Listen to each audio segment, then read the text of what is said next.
Hi, my name's Leighton Jin. I'm the Director of Development for the American Documentary and Animation Film Festival. We have a terrific film that's coming out here. It's called Where the Earth Meets the Sky, and we are here talking with filmmaker Rafael Salazar Moreno. Yes. We're going to call him Rafa today, just like the great tennis player. Can you talk? Can you talk to me about Where the Earth Meets the Sky? How you came across this topic, and why you thought it would be a good documentary?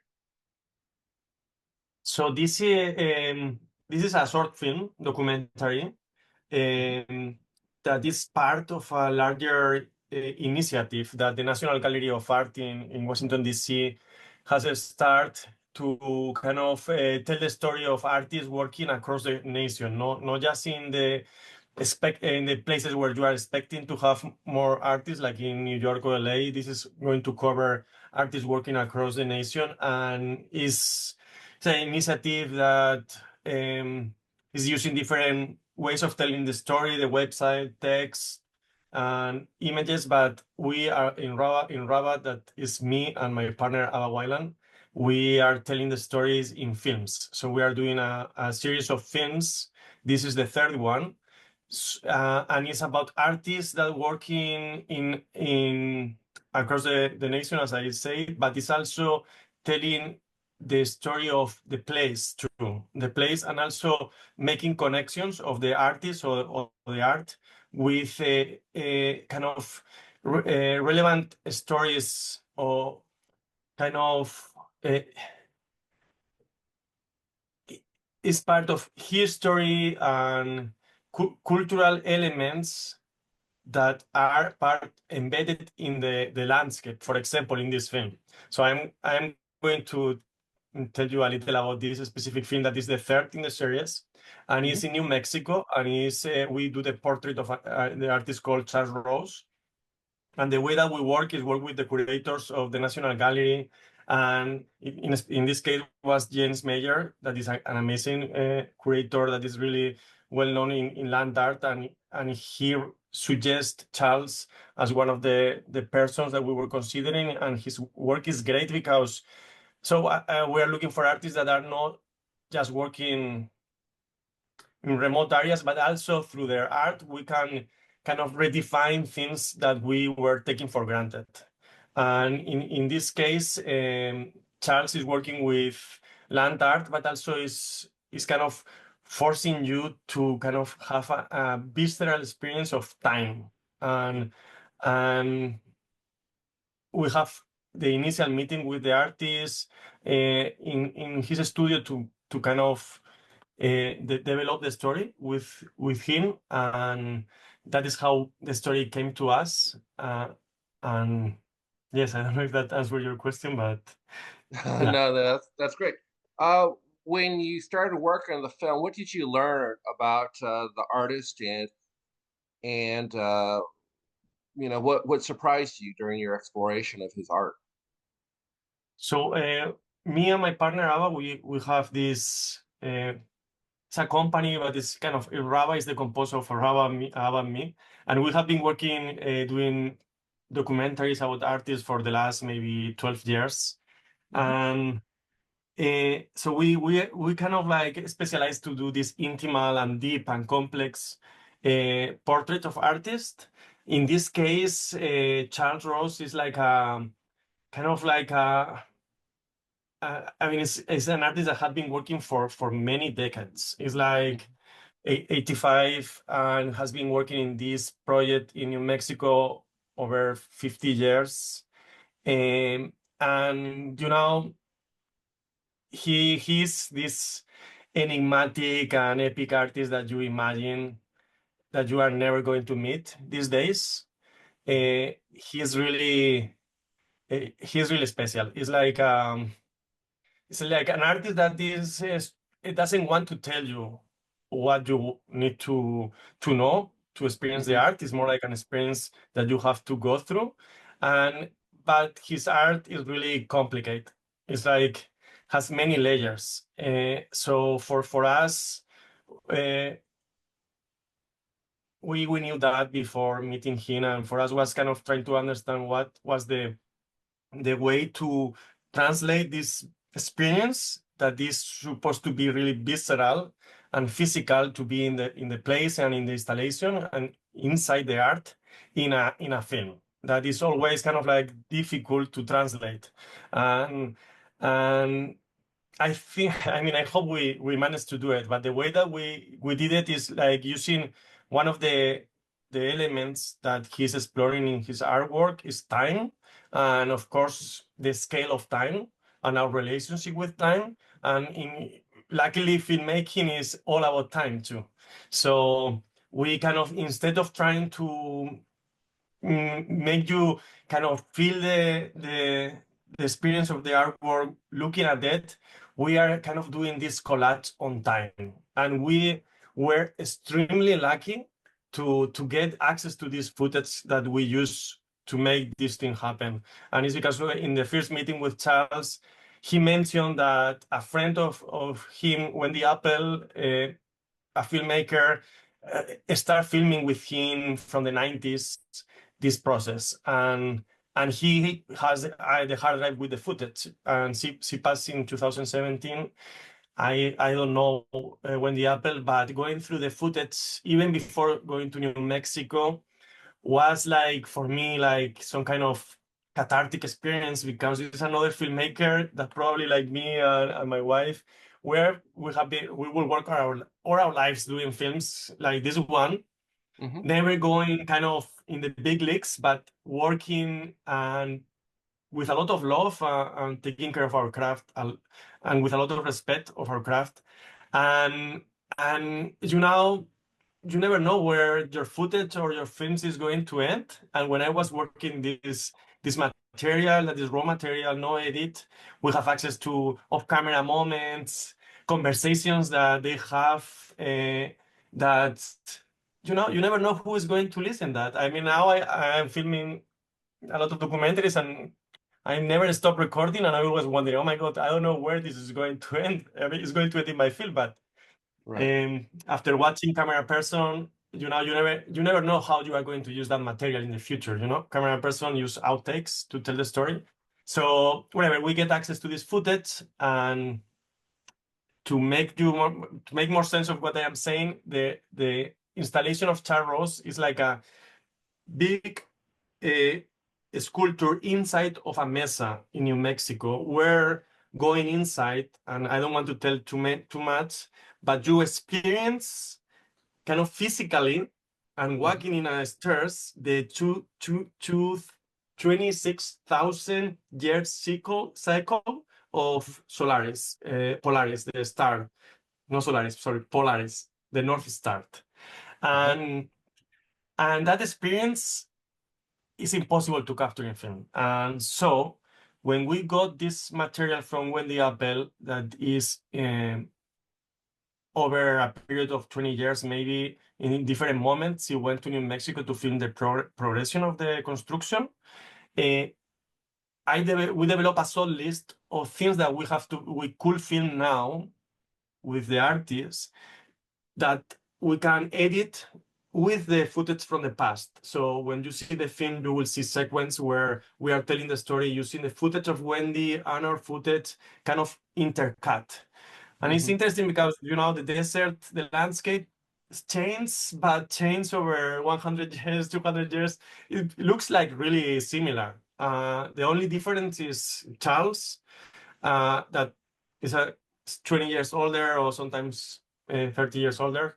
But there are sequences that we edit that way to make time physically in the film. And yeah, and that is, what the question was, what I learned from the Yeah, meeting, what did right? you learn? But I mean, it sounds like a great gift to have that footage, because you can see what she saw, then you see what you see, and just kind of blending them, as well as footage that are decades apart. It sounds really Exactly. fascinating.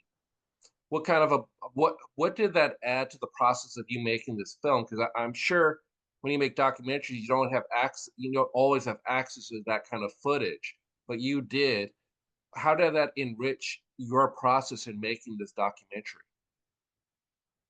Well, you always kind of research, no, before doing a documentary, and there is times that you don't have access to any information until you are there, no? So you react, but in the research you kind of have an idea. But in this case, for me, it was more a research for the filmmaker. The artist, you always kind of get access to previous interviews or the art itself. But in this case, we didn't know Wendy, and you can hear in her voice when he's asking questions, when he's kind of in conversation with the artist, how she care about it, and they were friends, and also you understand how difficult it's going to get a specific explanation or kind of I mean how Charles is going to uh, no making easy for you to get some specific sound bites that everyone wants to get from an artist, no? Like, oh, Hmm. what are your intentions? What do you think? What do you want people to feel? And he is against that. And you learn from that resistance from Wendy footage. And when you see the film, you learn that it's still resisting to give you kind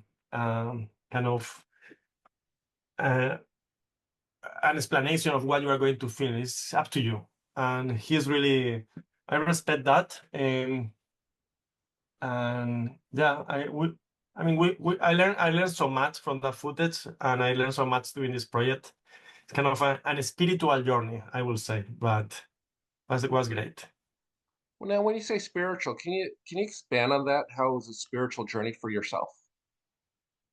Well, it is uh, again, I know people haven't watched the film when I watching this, so I don't want to give too Hmm. much, but so it's the art, the Charles artwork is about things that you can't see, things that are invisible. It's more about light, for example, and how you can make visible light, and your relationship with it, and also your relation with the stars and your relation with time and the scale of time. And all of these things sounds like really abstract and really difficult to capture. But when you see the film, you can feel how he managed to do this, and to make you consider how time pass walking these stairs. Each step in the stairs has a date.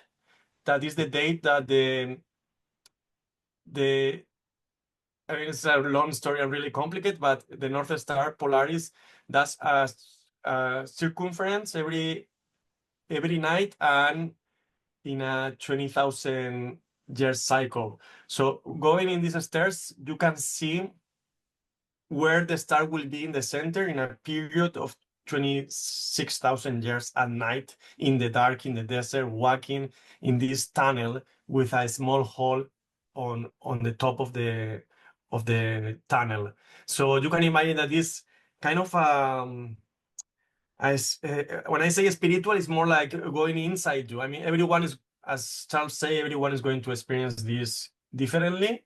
For Hmm. me, it's kind of a trip inside you. Even if you are walking towards this start that is kind of far away, every time that you get closer and you feel like this physical effect in your brain, kind of disoriented, that the stair is moving up and down, you go kind of inside you. It's I say spiritual, it could be many things, but it's something that is difficult to explain in words or in film.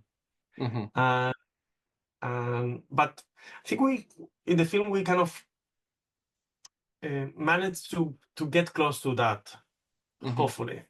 But yeah. Do you find in a film Also like the this? Go ahead. No, also, sorry, the scale of time also represent the scale of doing this project, not just what the project is trying to represent, but making this project is really important. I have to say this because it's not open to the public yet. It's not done Hmm. yet. It's when Hmm. Charles hopes to finish and open to the public in 2026, 2027. Hmm. Uh, but has took him like already 50 years to do it. So it's also the pass of time in the artist, and doing these epic projects that took kind of a life to do, you know? Right. I mean, it sounds like an amazing project. Um, how much do you think, how much of you is in this film? Because obviously you talk about, the topics that you're talking about is very abstract and sometimes it's difficult to capture. And you mentioned Charles doesn't give you a lot. So Yeah. you have to be the guide through this. Can you talk to me about how much of you is in this and how much of, uh, and what was that like to, what was it like for that experience of making a film that way? Because I mean, obviously, when you deal with a lot of artists, there's a lot of obstacles, but this one seems like it had a unique challenge that forced you to bring yourself into. Can you talk about that experience of bringing yourself into this to kind of tell this story? Well, you always bring a little of yourself in films, but I mean, Wendy, in a way, is a filmmaker. I mean, for me, it was special because as a filmmaker, kind of working the unfinished work of other filmmaker that also puts a lot of care and love and everything, energy in her work, in my work as well. Every filmmaker that does that uh, in a way sees me, or I imagine that she is kind of a filmmaker that is trying to kind of tell the capture the creative process of this artist, and it's kind of like impossible task sometimes. Hmm. And I kind of feel like she's me. I mean, I never met her, and I email a couple of the cinematographers that work with her in capturing this footage, and they were really happy with the film. So that makes me happy because when you are working with the material of another person and you don't know the intentions, it's always a responsibility. Hmm. But I feel like she is me and is asking the same questions. And it's funny because before getting access to this footage, in the research process, I was considering filming, you know, the same things that she filmed Yeah. in the 90s. So in a way, I was thinking, oh, uh, we are aligned in many things. So you will see in the film because how we managed to tell all these abstract ideas about talking about the stars and time in a way that works. It's not that complicated. The film when you see it is, I mean, it's borderline too didactic sometimes because it's really clear. Hmm. Uh, but yeah, you sometimes you have to be super clear because if no, it's too confusing. Well, I think that's going to cover it for me for right now. Sadly, you won't be able to join us here in Palm Springs, but I think we're going to look forward to the film. We have a strong artist community out here in the Palm Springs area, and I think they will love and appreciate this film and learn about Charles Rose. I think this is going to be great. Thank you very much for taking the time to talk with me. Did I miss anything that you would like to add? No, no, I was thinking that I would love to be there. And also, I guess the relationship with the stars and the land and the desert there is kind of interesting too, probably. Right. So it's a great film to watch in Palm Springs. Well, thank you so much, Rafa. I really appreciate it, and thanks for taking the time to speak with me. As a reminder to everyone, the American Documentary Animation Film Festival, AmDocs, is going to be March 27th through 31st at the Palm Springs Cultural Center. Tickets are available now on the website. We look forward to having you at the festival, and you're going to love Rafa's film. I think it's going to be fabulous. Rafa, thank you so much, and hopefully your next films you'll be able to come out here and share your thoughts with the audience. Thank you so much.